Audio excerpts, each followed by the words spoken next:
welcome to Diverse and Inclusive Leaders, the podcast show where I interview the most inspirational and thought-provoking leaders of today and unearth their unique stories of diversity and inclusion to help inspire, educate and motivate others to make the world a better place.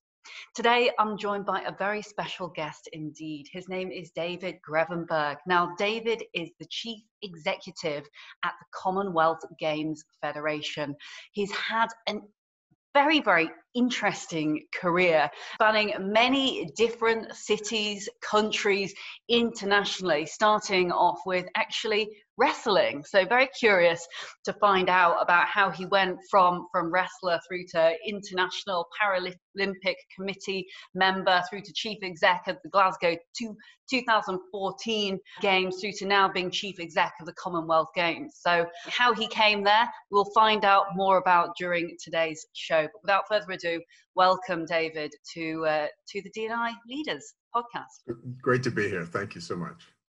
So tell us, for the listeners that maybe don't know you as well, what could you perhaps give us a summary of how you came to be where you are today? Because I know you're based up now in Scotland, you've been across from the States, huge amount of varied experience. How did you get there? Well, I guess I have probably three chapters to my to my life. The first, I grew up in New Orleans in the States, which is a very culturally diverse community, lots of complicated shared history, but also a very distinct culture, very much a melting pot. Sport was a great equalizer and unifier. You traditional American sports like American football, of course, baseball, basketball, track and field, of course, were a number of the real popular sports. And then you had, of course, sports like wrestling, which I happened to fall into and really enjoyed it. I was quite successful. It gave me a wonderful high school career, on to university, actually helped me start to see the world a bit. And I went to university out of the great southern United States to the northeast United States, just outside of Boston, and where I studied sports management.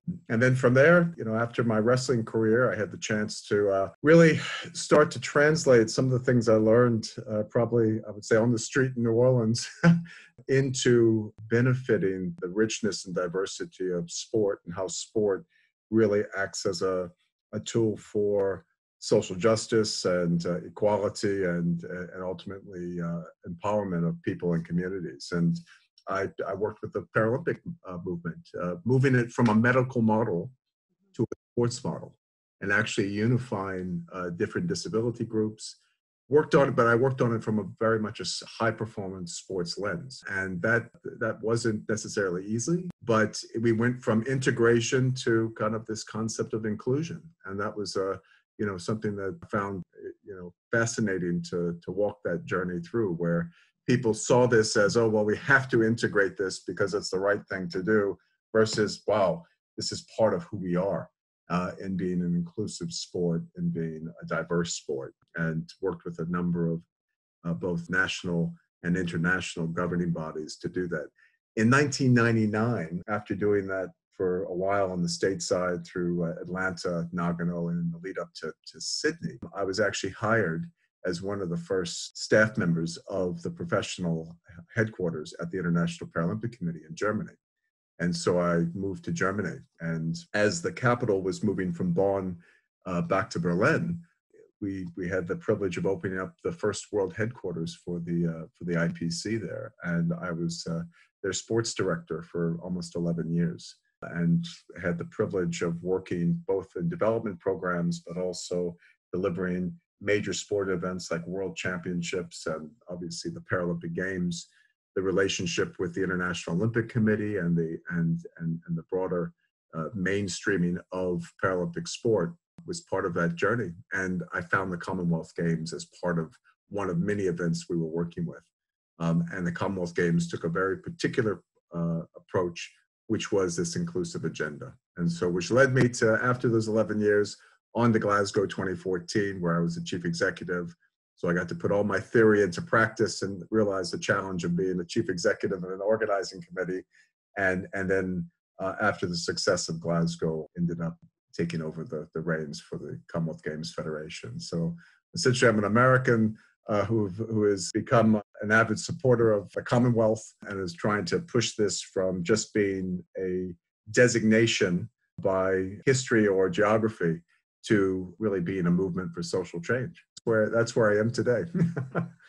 Wow. And David, I love how genuinely passionate you are about diversity and inclusion. And I know you didn't mention it there, but you sit on a number of different advisory boards. I mean, you've been president for Wrestle Like a Girl, which I'm really looking forward to hearing more about that. And then advising as well the Queen's Commonwealth Trust through to doing governance as a committee member for sport and human rights. And, I guess part of that clearly is because of the wealth of international experience that you've had, but also the genuine passion rather that you have for inclusivity, which I would love to know a little bit more about and share with our listeners, but also to rewind the clock a little bit, because actually you've had a huge amount of lived experience from growing up in America and having almost, as we discussed prior to the podcast, this reverse piece where you were the only white guy in many blocks of a very kind of Black community.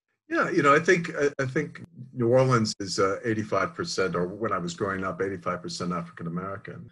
Yet no one liked to talk about the reason why that was the case. And there was a huge white flight during the 60s and the 70s when I was growing up, where people left the city and went out to the suburbs to really avoid the racial tension. And so there was a lot of elements that was just this backdrop to my youth. It really I wasn't that obvious of the difference. It wasn't that blatant until I became a teenager when I was about 12 years old. And I really realized and started to recognize, as me being a white kid, that I had privilege, and that understanding what white privilege really was, and also understanding, the failure to address the past and to actually acknowledge some of the atrocities and so forth of slavery, and really embrace, that the difficulty of truth and reconciliation. It was actually holding back our community. We wanted to talk about all the wonderful good things that we love and appreciate in food and music and culture, but we don't want to talk about, the really painful aspects in terms of people's identity and belonging and those types of things. And it became, and I realized that, I was a part of the system. And so I've been recovering from that in some ways my entire life. And the more I travel, the more I've gone around the world, the more fortunate I feel in having perspectives that I do have from the environment that I grew up in. It makes me appreciate my home city of New Orleans that much more. Still a lot to do, but I do have a certain perspective and a certain angle that is fairly distinct because of those lived experiences. And, essentially I said, whether it's racism, whether it's issues around religious sectarianism, all of these isms have common roots and common factors. And, I've had, as I've said, I've had the opportunity to travel the world, work in a number of diverse places. And as you do that, I've realized how small the world really is. It's, we're only as different or disabled or marginalized as the way we treat each other and the environments that we create. And I think those are when I started working for the Paralympics and the Paralympic sports movement, the way I approached the work there was, well, let's treat people as people. Regardless of their diversity, we're all people. And at the same point, and respect people's rights, respect people's diversity and their identity, but at the same time, create environments that people can easily adapt to, whether that's physical adaptation, social adaptation, or style and spirit. And so and that takes a lot of soul searching, a lot of honesty, a lot of openness, and at the end of the day, I think it really takes courage. It takes courage to be vulnerable in that space. So I see myself now in the work that I do from where I came from as a facilitator of these courageous conversations. And I've got a wonderful platform and medium that is sport. The Commonwealth is not without its complexity, both in terms of its shared history, but also its shared ambition. And I feel very, very fortunate to be in a place where I get to be provocateur in the sense of stimulating some of this thought and discussion, but also being able to take meaningful action on these points, whether through our development programs or through our games. This is what I love about speaking with you, David, is you're so candid and honest and open when it comes to, as you put it, courageous conversations, but not being scared to use words like privilege, which for many still in the world of business and in wider society is quite an uncomfortable thing to be discussing. But clearly this incredibly eclectic mix of cultures from all around the world has driven this passion. And I love that you are using the platform to make a true difference and have got involved in so many different aspects of diversity and inclusion and belonging, because ultimately I still do think there is some individuals and businesses that when they think of diversity, they presume immediately that must be that we're talking about race or we're talking about gender, but actually there's so many other wonderful things that make up D&I and B holistically: invisible diversities, mental health, social mobility, education and background. Absolutely. And such, that it's great to actually put them all together in a melting pot and look at the juxtaposition between all of them. And as you said, we're in a testing time right now, but we are all humans at the end of the day. We're all flesh and blood. We all have beating hearts, and so we must recognize the similarities as well as those differences. Yeah, and that's, I think that whatever your profession, whether you work in the public sector, the private sector, or the third sector, I think we have worked in wonderful patriarchies, wonderful hierarchies. The world has been structured, around these systems. But what the emergence over the past several years of digital infrastructure, digital connectivity has made the world more informed, better connected, in some places further apart because it's forced have greater accountability in some cases, public accountability. It debunks the traditional hierarchical cascade of both managing down and also being managed up, and forces us to work differently, which forces us to address the diversity of those differences. And I think that's what I really have enjoyed about the work that I've been doing most recently is, the world has become very, very small. And I also think some of the current dialogue out there that's trying to push us apart has become very predictable. And I like to challenge that and really hopefully create a culture where people are able to be innovative, able to take risks, but also able to have really positive impact. And that is everyone seeking to work with sincerity, that in a style that is appropriate to them. You get the best out of that. Is it the most efficient way of doing this? Well, I think that's part of the fun and the challenge, is to look at those efficient ways. Is it meaningful? Yes.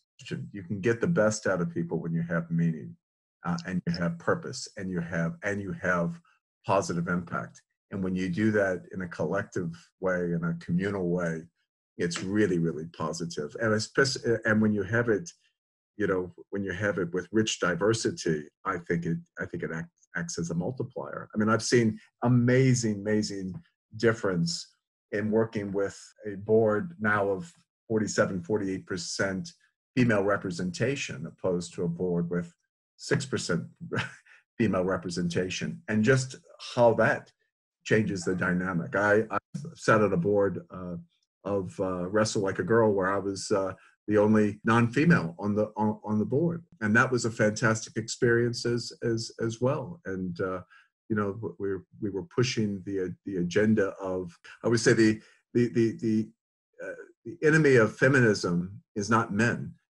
it's patriarchy. And so it's how do we debunk things like the patriarchy and not actually say that, just because of my gender, that I'm that I'm the enemy.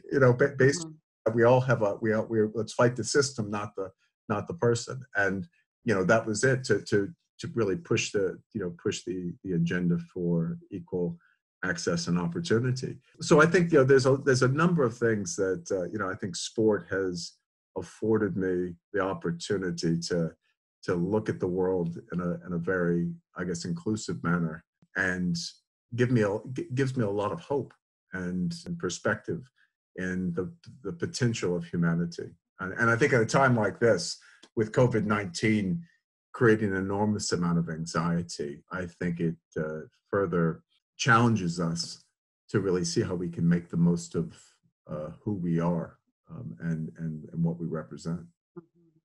Indeed, and you bring up so many valid points there and I'm glad that you mentioned sincerity and how businesses, which I think you mentioned this in a former conversation we had actually as well, is that sincerity and breaking down those barriers, especially at times like this now, we should be harnessing, because in a way, to a degree, it is leveling certain playing fields in that the vast majority of people have got access to communication online, and so perhaps it is giving voices to the minority groups and perhaps allowing us all to access the same kinds of platforms. And also to an earlier point that you made there about businesses actually harnessing sincerity, harnessing purpose. I wonder whether we could talk a little about how this movement hopefully will continue in this vein, because you look back kind of 10 years ago, a couple of decades ago, emotional intelligence was far less talked about than it is right now. The trend is, and hopefully a trend that will continue, is businesses that are genuine, leaders that are genuine like yourself, that are sincere, that cut through the crap, that that they mean what they say, they're passionate about what they do, and they actually care. And I think, what with digital transformation and everything that's obviously happening now with COVID, it's very, very, it's very easy to spot businesses and brands that perhaps are being less genuine about these specific agendas in a way. And then also intergenerationally, millennials, zillennials, you mentioned your son who's 15 now. The generations of the future are growing up in a world where social media and media is so at the forefront. They can see what's going on, they can see who's saying what. It is a world, I hope, that will be driven very much about things which aren't just commercial business, but are about things that make a difference, or human rights, which I know you're very big into as well, and have a lot of influence in that area, but businesses and forces for good. Yeah, it's interesting. I think, the notion, I get into the debate on authenticity versus sincerity all the time. And I say, well, yes, you can be authentic, but and I think you can largely be authentic. But if you lack sincerity, I don't know if you can be sincere. You can be sincerely unauthentic. and I think that's the question, is that sincerity is really that notion of I know from your heart that this is something that is true and meaningful. And people are looking to connect with others and with purpose and causes. If you look at the rally here in the UK around the amazing efforts of NHS staff to be that first line support and protection and lifeline in many cases, no one would question the sincerity of an NHS worker, right? In terms of the risks that they take and the sacrifices that they're making. And I think that for me is something that is quite profound when we look at this, where, how we authentically create a digital application that does something different, in terms of, I think the question, not to say that one's not more important, but again, if it is, if you look at the Microsoft Teams, which is one of the many platforms people are using right now, that was created originally for addressing, to be able to manage in a pandemic. So you see Bill Gates talking about this. And so that brought, to me, a whole different line to the sincerity of the proposition of that this product, and particularly recognizing the human element of how people are using it, and that, that this was actually thought of. So it's not just what we create, it's how we create it, whether it's a service that we're delivering or a product that we're making. And that means more to people now than ever. And I think particularly to younger people, was this created the right way for the right reasons, and with the right methods? And I think that's now becoming the differential, because we're spoiled with options. We're spoiled with information. We're spoiled with content. We're spoiled with opinions. People are trying to see, the clarity in that. And I really do think that addressing the whole notion of equality, diversity, and inclusivity, leaders in this world need, particularly at times like this, to show respect. And that is respecting people's rights. They need to listen. And that is so hard for so many of us. I mean, I get trapped quite often in, I should have listened more in that conversation. Learn. Because we can listen and not learn. Requires reflection, learning, actually, how do I acculturate something? So respect, listen, learn, and then contribute. And I think that is something that I see in so many cases within myself. It takes a degree of discipline to be able to do that. And trust me, I'm not successful at that many times, but I endeavor to try and be that way. And the few times I've been able to be, disciplined enough to show respect, listen, learn, and then open my big mouth, I've been more successful than the times that I haven't. I end up putting my foot in my mouth. So.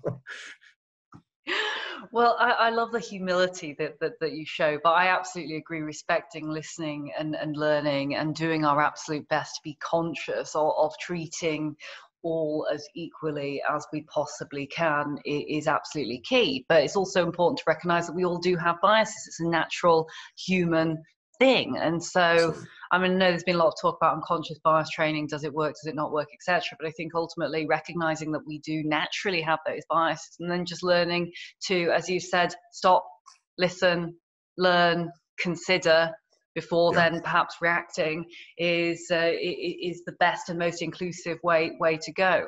And you talk obviously there about respect and rights and such like, and I know that you've done a lot of work when it comes to human rights, both within the public and private, and also the third sector. And I wondered again whether we might be able to talk a little about this, because I think what is really interesting at the moment is there are organizations, a lot of big corporate organizations, that are harnessing things like the UN Sustainable Development Goals, which I know that we spoke about again previously, and looking at these human rights movements and kind of charitable organizations almost to innovate and to bring some of their methodology, I guess, into what it is they're doing within their companies. And it seems to me that there's a really nice possibility for learning between the two, where perhaps in a number of years ago they were seen as very, very separate entities. There's a huge amount, as you've had the commercial and business corporate experience, and also a lot of work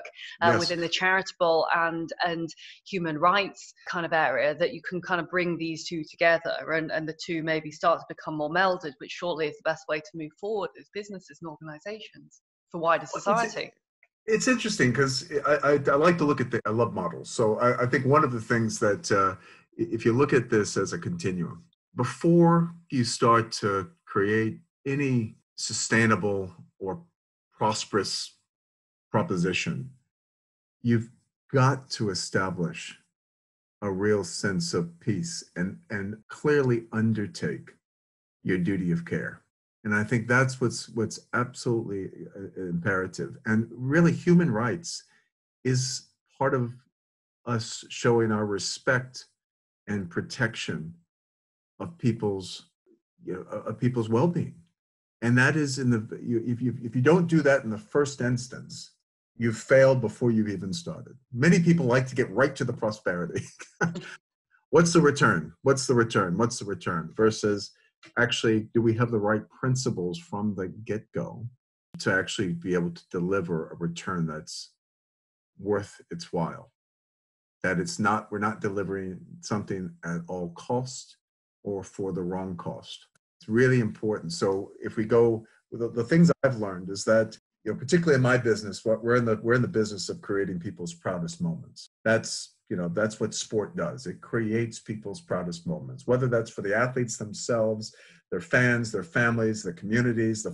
It is about creating a series of stories and milestones that we remember, we recognize, and we remember. But if we do that at the harm of people, or we disenfranchise people, or we've done this in such a way that it is so exclusive that people aren't a part of that, that this is just for some and not for all, it creates, I don't think those things resonate. And I think there's an intersection there that has forced, we use sport as the example, for us to say, okay, first and foremost, when we put on this event, when we run this program, are we safeguarding everyone's interest? Are we upholding our duty of care? Are we protecting people's rights, as people, before we get on to actually promoting and empowering to take the platform, to take the podium, to even get on the pathway? Have we put in the building blocks to ensure that, their rights are protected, and that we've upheld our commitment to a harm-free environment? And that's all that human rights really is ensuring that we've created a harm-free environment in which people can enjoy the experience and work within. And then we can go on to creating a sustainable system and create, how do we get people to work more efficiently and effectively within that? And then how do we celebrate success? I think that's and acknowledge that success and reward that success. And I think that's really transferable. So that's the kind of the continuum we've taken is respect, protect, your duty of care. It's promote, empower, which of course is harnessing where preparation meets opportunity. It's harnessing the success. And then it's really about recognizing and remembering. And that's really about that celebration. And that's really the continuum we like to use in creating people's, proudest moments. But it starts with, that human rights element of, protecting people and respecting who they are. It's an excellent way round to do it, in contrast to the more archetypal business models where it is very much about profit first. Because if you go with the values-driven, value-centric, everything else to a degree becomes easier as a process to put in place. People before process ultimately is what you're saying. And whilst as you alluded to before, no sport, no organization isn't without their complexities and isn't without their challenge. It's a great thing about the Commonwealth Games is it is arguably the first and kind of most international inclusive sport. I read that the World Economic Forum as well called the event very inspiring and significant, which I think then ties into that human rights aspect. And I wondered, for those who perhaps don't know the Commonwealth Games as well, why has it been deemed that? Is that because of it's part of it's because of who we are, who we represent. Part of it's is what and how we do it. I think if you start off with what or who is the Commonwealth, well, I guarantee if you ask Commonwealth citizens such as yourself what that means to you, first of all, many people will say, well, I've never thought about that, and I've never actually been asked that question. But what the Commonwealth essentially represents is it's 1/3 of the world's population. And so some of that history in terms of the British Empire and the spans of the British Empire are part of that. But we also have now countries like Rwanda as well as Mozambique who have joined this Assembly of Nations. So essentially, it's 53 countries that is represented through or comprises 72 nations and territories. We have 2/3 of the world's small states and island states. We have 1/2 of the top 20 emerging cities in the world are within the Commonwealth. And of the 2.6 billion citizens in the Commonwealth, 60% are under the age of 29. So when Wow. geography and the demographics alone, it's diverse, it's rich, it's complicated, it's youthful, and it's also, I would say, quite interconnected because of that historical aspect. What we have essentially done is celebrated and continue to celebrate that diversity, but we also are addressing some of the aspects of the history, the good, the great, the bad, the ugly, as part of this process, and what that makes of us today. So we've done some heavy activation in terms of LGBTI rights advocacy as part of our work, and that's everyone's on a journey throughout the Commonwealth on some of those question marks in terms of people's rights to identity and belonging. We deal with issues around Indigenous reconciliation. We've worked on child rights issues and the promotion of child rights and child safeguarding, as well as children's empowerment. We partnered with UNICEF, for example, in Glasgow and raised £6.5 million during our opening ceremony. Wow. To benefit children in 53 countries. 11.7 million children benefited from those programs following Glasgow from 2014 to 2018. So we use the games as a platform, and it's also an elite sporting event. We broke 6 world records in various sports in Gold Coast during the games, and at the same time also had, I think, 83 Commonwealth records broken at those games. So, again, and we recognize the incredible performances.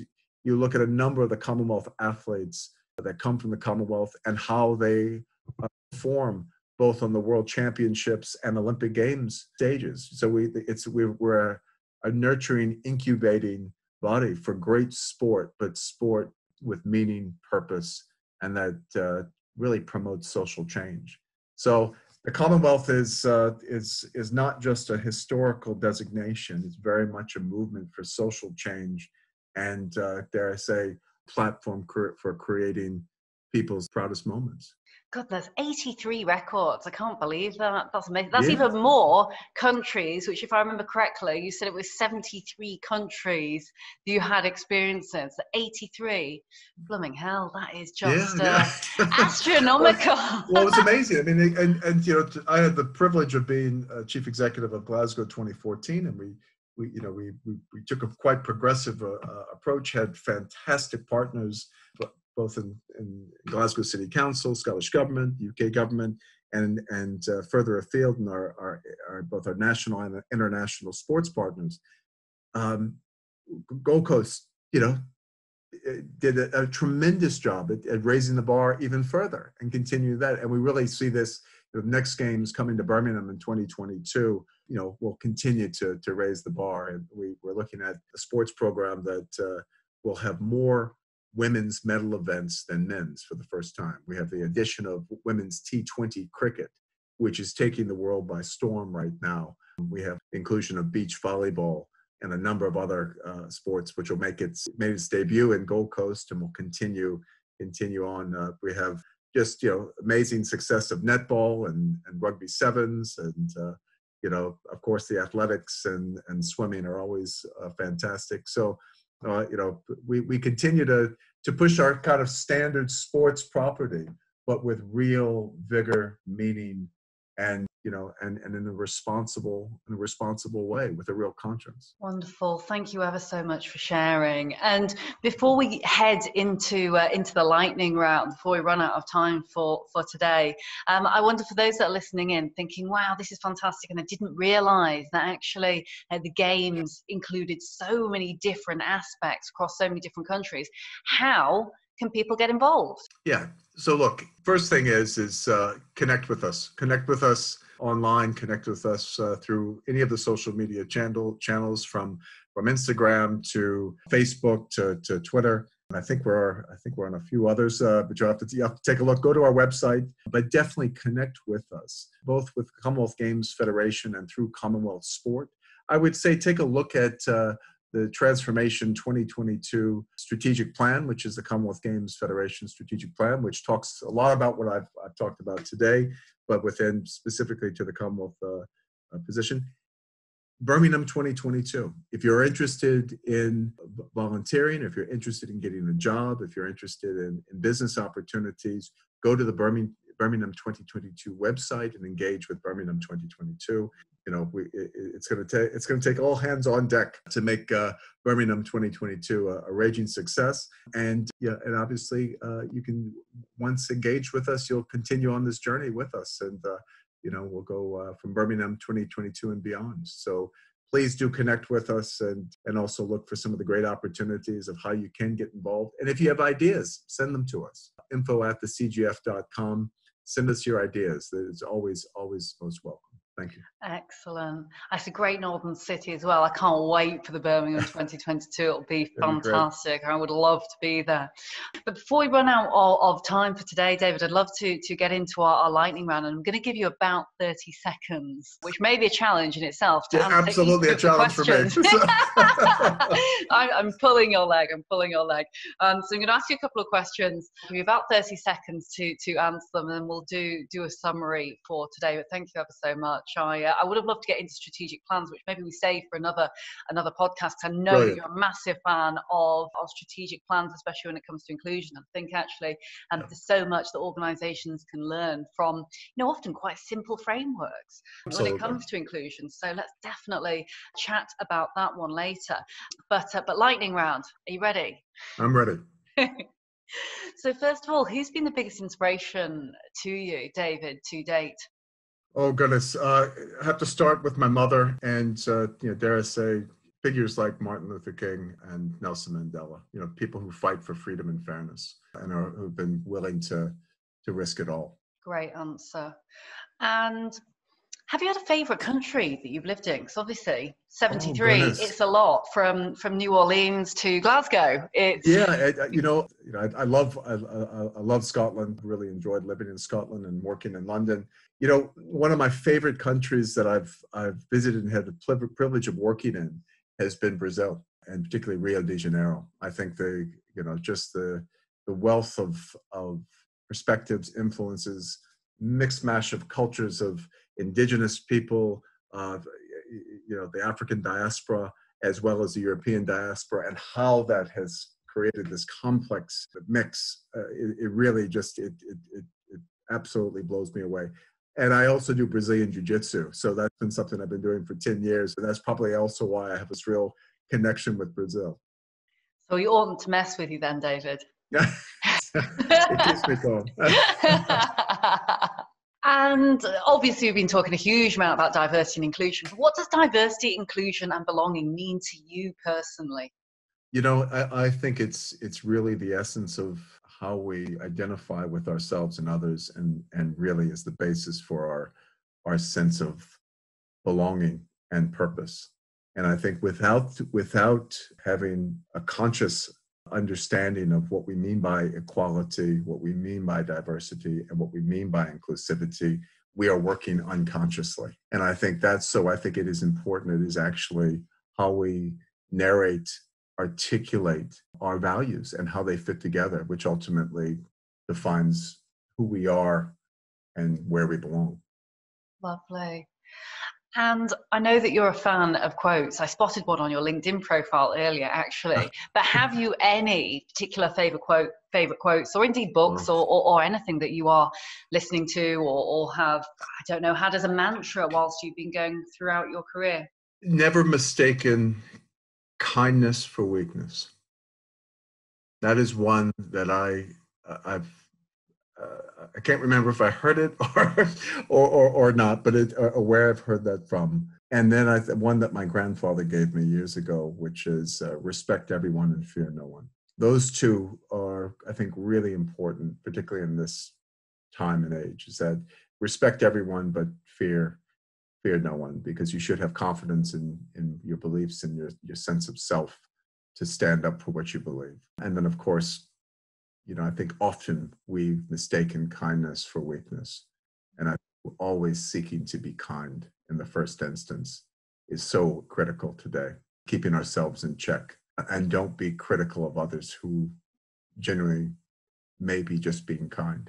So simple, but so incredibly true. And being kind right now, never has there been a more important time to just be kind. And I love that second one from your grandfather. I've never heard that one. And fearing no one is, I mean, we are all equals at the end of the day, and so we really should try not to fear anyone. And like you say, have that confidence in your sense of self, which actually brings me quite nicely into my very final lightning round question, which is, if you were to give your younger self advice when you were your younger self back in New Orleans, what might you have said to yourself? Or indeed, whilst you're mulling that one over, if there's anyone out there thinking, well, that was a great quote, but there's plenty of people I fear. I certainly feared lots of people when I was younger and didn't have a huge amount of confidence. So for your younger self, and for those who are perhaps, let's say, early on in the career, or they might be at C-suite level, who knows, but actually secretly lack that confidence and that self-belief, what would you say to them, David? Oh goodness, I think it does start with respect. You need to respect yourself before you can respect others. And so I think that's certainly one thing, is can you have self-respect, and can you respect others? And I think that's a really fundamental part of the puzzle, because only then can you start to not fear people and see the value that you can contribute and others. And I think if I were to give myself some advice, I think it would be clearly to not always run. Sometimes take time to smell the flowers and take time to appreciate what you have. I think that's, I think I spend a large portion of my career running from one thing to the next, because I thought that was the way to get ahead, but versus really appreciating along the way what I had achieved, and really reflecting on that. And I tend to reflect during Christmas time often, because it's just a time of focus. And I really do think taking more time to reflect earlier on could have helped me make even better decisions than I have. I've been very lucky and very fortunate to have a lot of fantastic support through great times and tough times. And I think that's the other thing is no one does anything alone, and nothing is meaningful if you aren't connected. And so I really think that, we need to remember that we want to share our success and share the success of others. And I think it's the more we can be genuine and open in that. And I think I think that the values that we had at Glasgow 2014 were really powerful. We are trustworthy. We always seek to raise the bar. We win together, and we deliver. I learned that probably those elements and how that fits together later than I would have liked to. So I probably would tell myself something along that line, tell myself something like that, or along those lines. That is just fantastic, and some really great mantras there to be able to learn from. And I know for a fact that many will have been inspired and educated and motivated, as I have been, from listening to you on the podcast today. So thank you ever so much. And whilst there's been many learning points, I'm going to do my best now to just summarize a couple of very key points from today. I'm sure they'll be different for everyone, but certainly for me, I think it's been fascinating learning the personal background and actually, the huge amount of multiculturalism that you've embraced across all the different countries. And hopefully people can take time to observe things and people and countries through different lenses, because often that is what it takes. If you can't sometimes have that lived experience, really trying very, very hard and listening as well as you can to understand other people's points of view, if you don't have that lived experience, is critical, because there are, as you alluded to right at the beginning, many different historical elements that are still very relevant, and we should be taking those into account when it comes to people's viewpoints and people's perception. But also, I love the fact that we are talking about things like the Games being a platform and a power for good, and I think hopefully that's something that businesses, leaders and organizations alike can really learn from. Leaders who are in positions of power and in positions of influence should be, whichever industry you are in, whichever country you are in, really harnessing those possibilities for good, because you are a role model. Every leader is a role model, I believe, and every leader is setting an example and setting the bar, to use your terminology, for the future generations of leaders and paving the way. And so we must make sure we are harnessing these platforms for good. And as you said, David, making sure that what we're doing are strong movements for social change, never more important than it is now. But finally, the advice that you gave to yourself, really fantastic, and reflection is key. That really resonated a lot with me, because I find myself running or kind of bobbling around a lot of the time, thinking, oh God, what's next? There's few times sometimes to be able to reflect, and it's like the mountain analogy, isn't it? It's very easy to look at how far you've got to go to climb up that mountain, but actually sometimes stopping, smelling the roses and looking at how far you've traveled up that mountain is sometimes the best that you can do, by way of actually deciding the best course up that mountain. So stop and reflect. Make sure you take time for yourself. As you say, if you don't take time for yourself, you don't respect yourself first. It's very hard to give that respect out to others, and to be fearless and fear no one. So thank you ever so much, David. Again, it's been a true honor to have you here on the show today. Pleasure. Really fabulous indeed. And for those that enjoyed the podcast, and if you haven't managed to write everything down, or you haven't managed to get all the website links, don't worry. Everything will be in the show notes at the end of today's show, as always. So you'll be able to check those out. You can check out David's profile. You can check out the websites that he's mentioned and some of the key pieces around human rights and such. As always, my name is Leila Mackenzie-Dellis. You've been listening to the Diverse and Inclusive Leaders podcast show.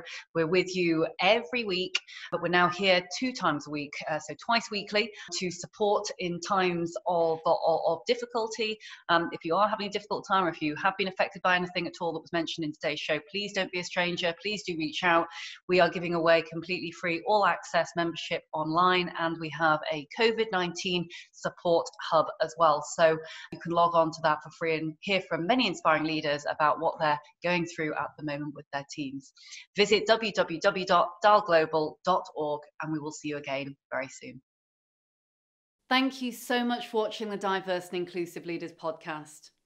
Please do feel free to hit the like button below, or if you'd like to receive future notifications, do ping the notification bell here at the side. If you're interested in the audio version only, you can find it on the following streaming platforms. Any extra info and descriptions will be in the links below. Look forward to seeing you soon.